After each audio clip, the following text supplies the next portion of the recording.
A WTOC exclusive, a convicted felon wasn't even supposed to have a gun, but he was still hired to manage a Garden City gun range. Tonight, Christopher Adam Edgecombe is behind bars. Police say that he stole an estimated 88 guns from his employer, Patrick's Uniforms and Guns. But wait until you hear who police say he sold those guns to.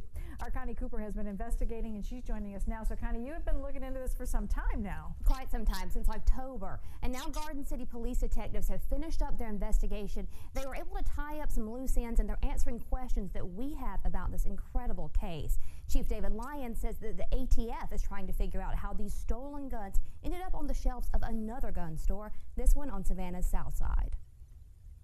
Chris showed us a current active concealed carry permit. We knew he was military, former military, had just gotten out. Police say that permit was forged, and the Army court-martialed Chris Edgecombe in December 2012.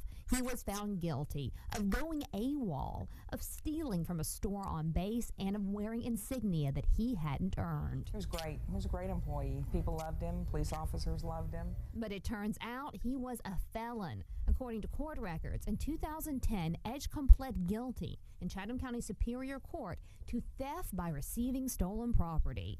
Patrick's owners say they didn't do a background check when they hired him.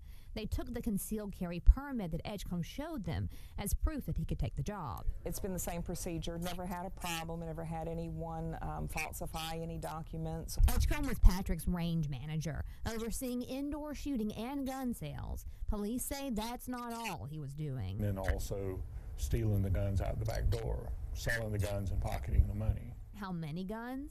We know of 88. All bought, according to Chief Lyons, by Ortiz Custom Guns on Savannah's Montgomery Crossroad.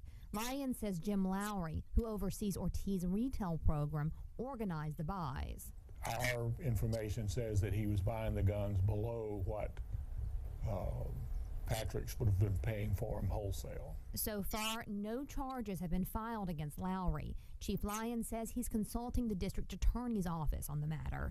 As to whether Lowry knew the guns were stolen, I think he should have known. Either he knew or should have known that something was amiss. But should Patrick's owners have known Chris Edgecombe was a felon? Well, it turns out the ATF doesn't make gun store owners do background checks on employees, but owners have to get background checks in order to keep their gun license. So does anyone having the power to direct the management, policies, and practices of the business as it pertains to firearms?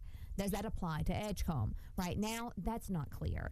The ATF doesn't comment on active investigations, including this one. Chief Lyons, though, has plenty to say. Anytime you have a convicted felon around a gun of any kind, it's concerning.